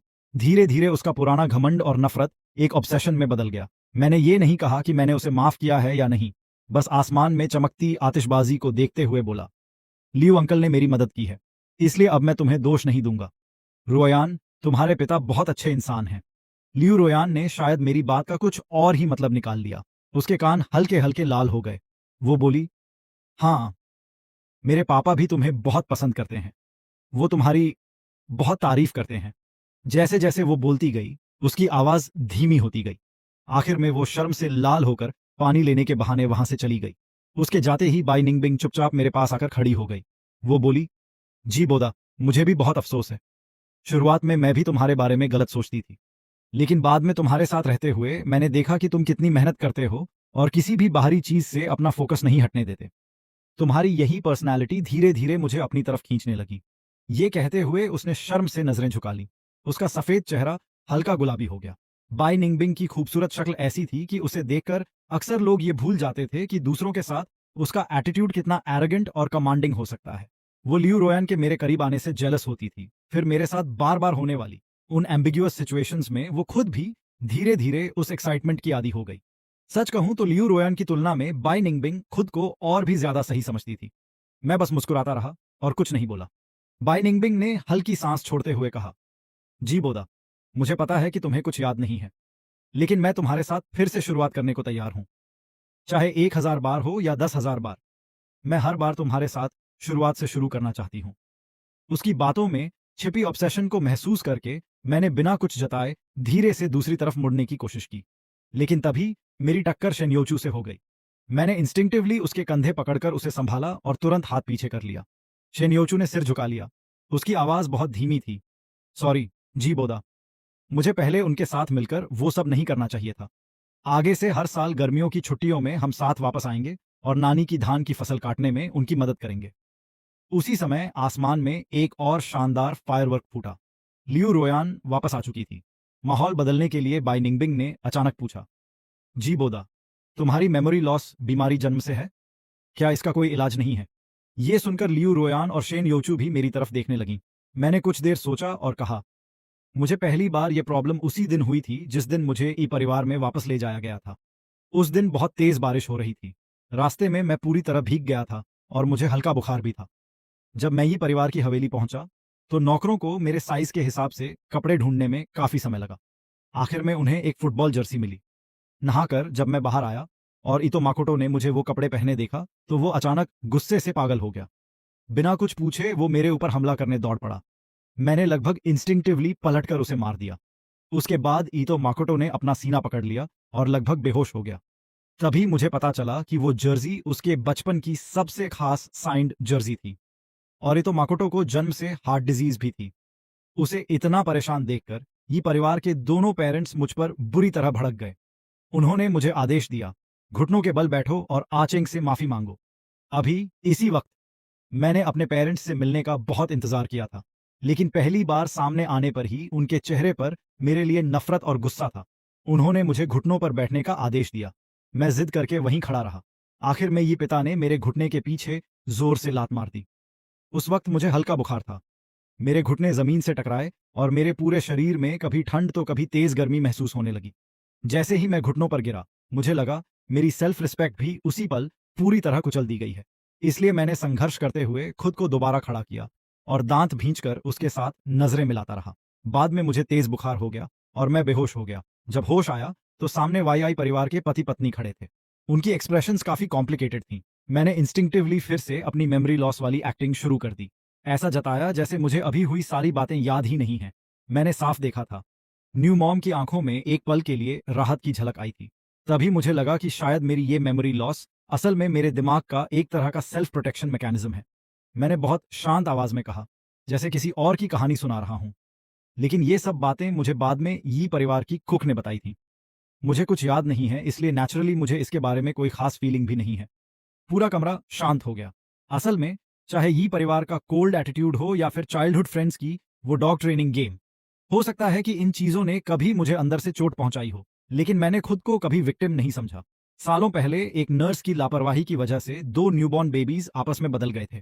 मैं भले ही किसी वेल्थी फैमिली में पैदा नहीं हुआ था, लेकिन मेरे अडॉप्टिव पेरेंट्स मुझसे बहुत प्यार करते थे। जब मैं 12 साल का था, एक एक्सीडेंट में उनका निधन हो गया। लेकिन अच्छी बात यह थी कि मेरे पास मेरी प्यारी नानी थी। मेरा चाइल्डहुड बहुत खुशहाल था। मैं कह सकता हूं कि मैं प्यार के बीच बड़ा हुआ था। इसलिए जब मुझे ईतो माकोतो और चाइल्डहुड फ्रेंड्स के उस डॉग ट्रेनिंग गेम के बारे में पता चला, तो मुझे गुस्से से ज्यादा उनके लिए थोड़ी सिंपैथी महसूस हुई। आखिर कितने खाली और इनसिक्योर लोग होंगे जो अपनी वैल्यू महसूस करने के लिए किसी दूसरे इंसान को नीचा दिखाने की जरूरत महसूस करते हैं। धीरे धीरे फायरवर्क्स की आवाज कम होने लगी। आसमान में आखिरी कुछ आतिशबाजियां चमक कर बुझ गईं। लियू रोयान काफी देर तक चुप रही। फिर उसने भर्राई हुई आवाज में कहा, जी बोदा, अगर उस समय तुम्हें गलत फैमिली में न भेजा गया होता तो कितना अच्छा होता। बाय निंगबिंग ने भी हल्के से सिर हिलाया। तब हम चारों साथ बड़े होते। ये सुनकर शेन योचू अचानक जैसे कुछ समझ गई। उसने हैरानी से कहा, तो फिर मैं जीबोडा की फियांसे होती? लियू रोयान ने तुरंत आंखें घुमाई। बस कर तुम। मैं तुम्हारे साथ शॉपिंग करने नहीं जाती तो तुम मौका देखकर फायदा उठाने लगती हो। वो उठकर शेन यूचू को धक्का देने ही वाली थी कि बाय निंगबिंग ने हंसते हुए उसे रोक लिया। तीनों लड़कियां फिर आपस में हंसने मजाक करने लगीं और मैं शांत चेहरे के साथ बस धीरे धीरे अपनी नजरें दूर आसमान की तरफ उठाता रहा।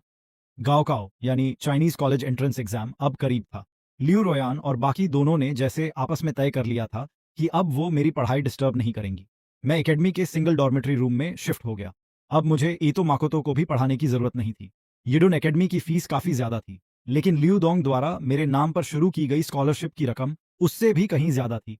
इससे मैं पूरी तरह ये परिवार पे फाइनेंशियल डिपेंडेंस से बाहर निकल गया, बल्कि स्कॉलरशिप से मेरे पास अच्छी खासी सेविंग्स भी होने लगी। गाओकाओ का दिन आखिर आ गया। मौसम बिल्कुल साफ था। जब आखिरी एग्जाम खत्म हुआ और मैं एग्जामिनेशन हॉल से बाहर निकला, तो स्कूल गेट पे 3 पतली सी फिगर्स पहले से मेरा इंतजार कर रही थी। लियू रोयन गेट के पास खड़ी थी।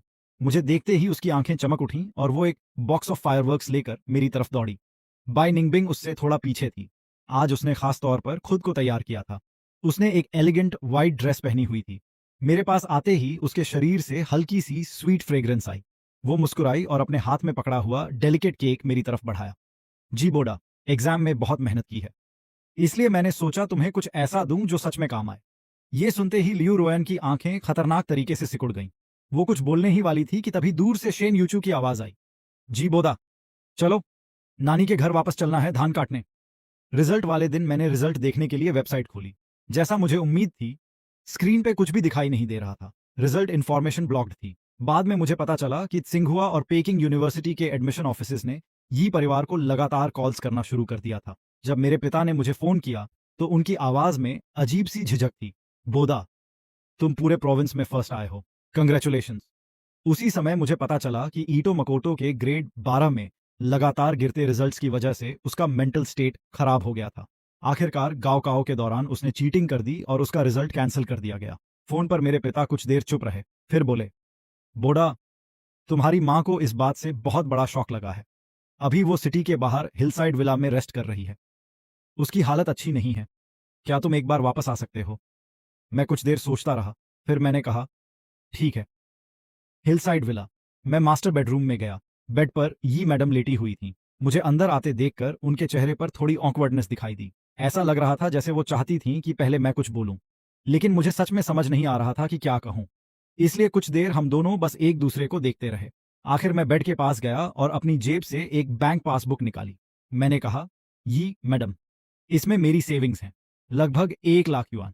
जब से मैं ये परिवार में आया हूं, उसी दिन से मैंने पार्ट टाइम जॉब्स की हैं, स्कॉलरशिप के साथ मिलाकर। शायद इससे आप लोगों ने मुझ पर अब तक जितना खर्च किया है वो वापस हो जाएगा। मेरी बात पूरी होने से पहले ही ये मैडम झटके से बेड पर बैठ गईं। उन्होंने अविश्वास से मेरी तरफ देखा। तुम्हारा मतलब क्या है? उन्होंने गुस्से में पासबुक मेरे हाथ से छीनकर नीचे फेंक दी। उनकी आवाज तेज हो गई। सिर्फ इसलिए कि हमने तुम्हें 2 बातें सुना दी, तुम अपने बायोलॉजिकल पेरेंट्स से रिश्ता ही खत्म कर दोगे? मैं नीचे झुका और पासबुक उठाकर वापस बेड के पास रख दी। मेरे शांत चेहरे को देखकर इस बार उनके चेहरे पर घबराहट दिखाई दी। उन्होंने भर्राई आवाज में कहा, बेटा, क्योंकि एचेंग की तबीयत कमजोर है, इसलिए मां को उसकी थोड़ी ज्यादा चिंता करनी पड़ती है। लेकिन क्या हमने तुम्हारे लिए कुछ नहीं किया? तुम्हारे पेरेंट्स तुम्हारे लिए विदेश में यूनिवर्सिटीज भी देख रहे थे। क्या तुम्हें इसकी कोई वैल्यू नहीं है? ये सच था। उन्होंने मेरे लिए विदेश में पढ़ाई करने की प्लानिंग की थी, लेकिन मैंने उन्हें कितनी बार बताया था कि चिंगवा यूनिवर्सिटी मेरा बचपन से सपना था। मैं विदेश नहीं जाना चाहता था, सिर्फ इसलिए नहीं कि मेरी इंग्लिश स्पीकिंग कमजोर थी, बल्कि इसलिए भी कि मैं अपनी नानी के करीब रहना चाहता था। मेरी चुप्पी देखकर वाई मैडम की आंखों से आंसू निकलने लगे। वो बोली, जी बोदा, क्या तुम्हें सच में इतना क्रूअल होना जरूरी है? आखिर हमने तुम्हारे साथ ऐसा क्या किया है? बोलो। मैंने उनकी तरफ देखा और अचानक मुझे वो बारिश वाला दिन याद आ गया। मुझे वो पेरेंट्स मीटिंग वाला चमकता हुआ स्टेज याद आया। मुझे वो 6 महीने याद आए जो मैंने वाई परिवार के घर में बिताए थे, और वो छोटा सा पुराना सूटकेस भी याद आया जिसमें मेरी पूरी जिंदगी का सामान आसानी से समा गया था। मैंने कोई जवाब नहीं दिया, बस धीरे से कहा, माँ, अलविदा। ये मैडम ने हाथ बढ़ाकर मेरी शर्ट पकड़ने की कोशिश की, लेकिन उनका हाथ खाली हवा में रह गया। मैं जैसे ही मुड़ा, पीछे से उनकी दबाई हुई सिसकियां सुनाई देने लगीं। मैं अभी दरवाजे तक भी नहीं पहुंचा था कि अचानक कई ब्लैक सूटेड बॉडीगार्ड्स कमरे में घुस आए। उन्होंने बिना कुछ कहे मेरे दोनों हाथ पीछे मोड़कर पकड़ लिए। उनकी ताकत इतनी ज्यादा थी कि मैं एक पल में बिल्कुल इमोबिलाइज्ड हो गया। मैंने संघर्ष करते हुए चिल्लाया, तुम लोग कौन हो? मुझे क्यों पकड़ रहे हो? तभी उन बॉडीगार्ड्स के पीछे से वाई फादर धीरे धीरे बाहर आए। उन्होंने मुझे इस हालत में देखा। उनके चेहरे पर डिसअपॉइंटमेंट साफ दिखाई दे रहा था। वो ठंडी आवाज में बोले, बोदा, हमने तुम्हारे लिए सब कुछ पहले से प्लान कर रखा था। अगर तुम और एचेंग एक साथ नहीं रह सकते, तो तुम दोनों में से एक विदेश जाएगा और दूसरा हमारे पास रहकर फैमिली बिजनेस संभालेगा। इस तरह दोनों प्रॉब्लम सॉल्व हो जाती। एचेंग की तबीयत कमजोर है, इसलिए उसे हमारे पास रखना ज्यादा सेफ है। उन्होंने बॉडीगार्ड्स को इशारा किया कि मेरा फोन ले लिया जाए। फिर उनका चेहरा और भी कठोर हो गया। और तुम्हें पहले उसे पढ़ाने के लिए कहना भी इसी वजह से था, लेकिन तुमने हमें बहुत निराश किया है। अब तुम एचेंग की सबसे बड़ी परेशानी बन चुके हो। अगर तुम्हें विदेश नहीं भेजा गया तो शायद वो दोबारा खुद को संभाल ही नहीं पाएगा। कुछ दिनों तक अच्छे से सोचो और अपने किए पर विचार करो। जब यूनिवर्सिटी एप्लीकेशन की डेडलाइन निकल जाएगी, तब मैं तुमसे विदेश में पढ़ाई के लिए अप्लाई करने की बात करूंगा। इतना कहकर दरवाजा धड़ाम से बंद कर दिया गया और बाहर से उसे लॉक कर दिया गया। मेरे कमरे के बाहर गार्ड्स बारी बारी से पहरा देने लगे। तीनों समय खाना समय पर पहुंचाया जाता था। इसके अलावा मुझे बाहर की दुनिया से किसी भी तरह का कांटेक्ट करने की इजाजत नहीं थी। ये परिवार ने तय कर लिया था कि यूनिवर्सिटी प्रेफरेंस भरने की डेडलाइन खत्म होने तक मुझे कैद रखा जाएगा। बाहर सबको बस इतना बताया गया कि मैं विदेश घूमने गया हूं। मैंने न तो दरवाजा तोड़ने की कोशिश की और न ही किसी से लड़ाई की। बस खिड़की के पास खड़ा होकर बाहर कंक्रीट ग्राउंड को देखता रहा। यहां से नीचे कूदना भी संभव नहीं था, इसलिए मैंने दूसरा रास्ता सोचा। मैंने बेडशीट और कर्टन्स को लंबी लंबी स्ट्रिप्स में फाड़ना शुरू कर दिया, फिर उन्हें चुपचाप जोड़कर एक मजबूत रोप बनाने लगा। कैद का दूसरा दिन ईटो मकोतो मेरे कमरे में आया। पिछले कुछ समय में वो काफी दुबला हो गया था, चेहरा उदास और आंखों में गुस्सा था। उसने कहा, जी बोदा, शेन परिवार एंगेजमेंट तोड़ने आया है। शेन यूचू ने कहा है कि बचपन में जिस लड़के से उसकी एंगेजमेंट हुई थी वो तुम थे। लियू परिवार और बाई परिवार भी हमारे पेरेंट्स पे प्रेशर डाल रहे हैं। सब किसी भी कीमत पर तुमसे मिलना चाहते हैं। मॉम और डैड इस वक्त पूरी तरह परेशान हैं। मैंने जल्दी से आधी बनी रोप को अपनी पीठ के पीछे छिपा लिया। तभी इतो माकोतो ने ठंडी हंसी के साथ कहा, जी बोदा, तुमने मेरे पेरेंट्स छीन लिए, मेरा फैमिली बैकग्राउंड छीन लिया, मेरे ग्रेड्स भी छीन लिए और अब मेरी फियांसे भी छीन ली। तुम्हें बहुत खुशी हो रही होगी, है ना? मैंने बिना किसी एक्सप्रेशन के उसकी आंखों में देखा। ईतो मकोतो, तुम्हें सच में डर इस बात का है कि मैं तुम्हारी चीजें छीन लूंगा, या तुम्हें इस बात से जलन है कि मुझे उन चीजों की जरूरत ही नहीं थी, फिर भी मैं तुमसे बेहतर जिंदगी जी रहा हूं? मेरी बात सुनकर ईटो मकोतो पूरी तरह भड़क गया। वो फिर मुझ पर हमला करने के लिए दौड़ा, लेकिन इस बार मैंने उसे उल्टा पकड़कर जमीन पर पटक दिया और कुछ पंचेस भी मारे। गार्ड्स तुरंत अंदर घुसे और हम दोनों को अलग किया, लेकिन तभी उन्हें मेरे पीछे छिपी हुई रोप दिखाई दे गई। कैद का तीसरा दिन, उस दिन बहुत तेज बारिश हो रही थी, बिल्कुल वैसी ही जैसी उस दिन हुई थी जब मैं पहली बार वाई परिवार के घर आया था। मैं भूख से चक्कर खाकर बेड पर पड़ा था। तभी नीचे से अचानक धड़ाम एक जोरदार आवाज आई। इसके बाद नीचे से भागते हुए लोगों के कदमों की आवाजें और चीख पुकार सुनाई देने लगी। मैं हैरान होकर उठा, लेकिन तभी मुझे अपनी बड़ी खिड़की के बाहर बारिश की आवाज के साथ कुछ और भी सुनाई दिया। मैं दीवार का सहारा लेते हुए खिड़की तक पहुंचा और वहां बाई निंगबिंग बारिश में खड़ी थी। वो पूरी तरह भीग चुकी थी। मुझे देखते ही उसने नीचे रखे एक बड़े एयर कुशन की तरफ इशारा किया, फिर मेरी तरफ हाथ फैलाकर बोली, जी बोदा, नीचे कूदो। मैं तुरंत समझ गया कि क्या हुआ है। एक सेकंड भी बर्बाद किए बिना मैंने खिड़की पार की और नीचे छलांग लगा दी। लेकिन कई दिनों से भूखा होने की वजह से मेरे शरीर में बिल्कुल ताकत नहीं बची थी। जैसे ही मैं एयर कुशन पर गिरा, मैं अपना बैलेंस नहीं संभाल पाया और बुरी तरह लुढ़क कर नीचे चला गया। बाई निंगबिंग मुझे पकड़ने के लिए दौड़ी, लेकिन मेरी मोमेंटम के साथ वो भी मेरे ऊपर गिर गई। हम दोनों गीली मिट्टी में लुढ़क गए। कुछ देर बाद जब हम संभले तो बाई निंगबिंग ने जल्दी से बताया, शेन योचू ने लोगों से यी परिवार का मेन गेट तोड़वा दिया है। अभी सब लोग सामने वाले गेट पर हैं। तुम पीछे की तरफ भागो, वहां हमारे लोग तुम्हारा इंतजार कर रहे हैं। मैंने सिर हिलाया और बिना पीछे देखे उठकर लड़खड़ाते हुए बैकयार्ड की तरफ भागने लगा। बैकयार्ड के छोटे गेट के पास लियू रोयन अम्ब्रेला लेकर खड़ी थी। वो बेहद बेचैनी से मेरा इंतजार कर रही थी। जैसे ही उसने मुझे बारिश में देखा, उसकी आंखें चमक उठीं। उसने मेरा हाथ पकड़ लिया और हम दोनों साथ साथ भागने लगे। कई गलियों से मुड़ने के बाद आखिरकार हम एक मेन रोड पर पहुंचे। वहां एक कमर्शियल वैन खड़ी थी। उसके पास एक गंजा मिडिल एज्ड आदमी अम्ब्रेला लेकर खड़ा था।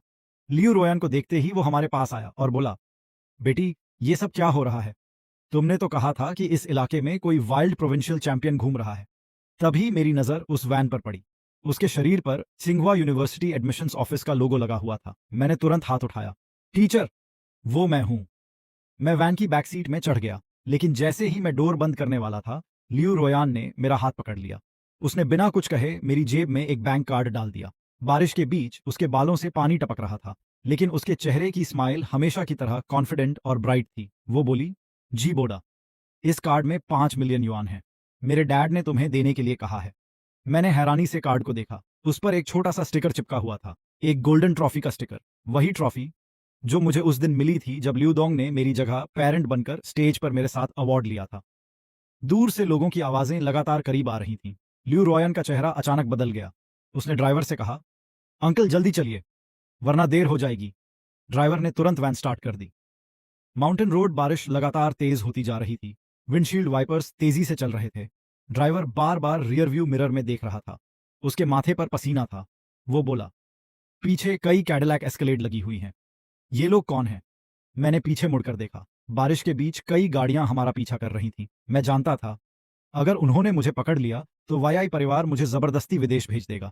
मैंने कुछ सोचा, फिर ड्राइवर से कहा, पता नहीं, शायद पीकिंग यूनिवर्सिटी एडमिशंस ऑफिस की गाड़ियां होंगी। उस पल ड्राइवर का एक्सप्रेशन अचानक बदल गया। उसने खिड़की पर रखे अपने बाएं हाथ को धीरे से वापस खींच लिया, फिर दोनों हाथों से स्टीयरिंग व्हील को कसकर पकड़ लिया। उसकी आंखें अचानक बेहद शार्प और सीरियस हो गईं। वो बोला, भाई, सीट पकड़कर बैठ जा। अगले ही पल उसने एक्सेलरेटर पूरी तरह दबा दिया। धड़ाम! भारी कमर्शियल वैन अचानक पूरी ताकत से आगे भागने लगी। माउंटेन रोड पर वो इतनी तेजी से दौड़ रही थी कि मुझे लगा जैसे हम उड़ रहे हों। पीछे वाली गाड़ियां धीरे धीरे दूर होती चली गईं। फिर एक शार्प टर्न आया। ड्राइवर ने स्टीयरिंग घुमाया और वैन ने बेहद शानदार राइट एंगल ड्रिफ्ट लिया। अगले कुछ सेकंड में पीछा करने वाली सारी गाड़ियां हमसे बहुत पीछे छूट गईं। मैं अभी भी शॉक में था। तभी मैंने देखा, ड्राइवर के होठों के बीच एक अनलिट सिगरेट थी। वो हल्का सा मुस्कुराया और बोला, बेटा, एक जमाना था, मैं भी अकीना माउंटेन का किंग हुआ करता था। वैन मुझे लेकर बारिश को चीरती हुई आगे बढ़ती रही। आखिरकार हम उस भारी बारिश से बाहर निकल आए। अगले ही पल सारी नमी और अंधेरा जैसे पीछे छूट गया। सामने शानदार धूप फैल गई। गोल्डन सनलाइट सीधी सपाट एस्फॉल्ट रोड पे पड़ रही थी। आगे का रास्ता बिल्कुल साफ था और पहली बार मुझे लगा अब मुझे कोई पीछे नहीं खींच सकता। मैं बस आगे बढ़ता गया, एकदम बिना पीछे देखे। और फिर यहीं पर यह सीरीज खत्म हो जाती है।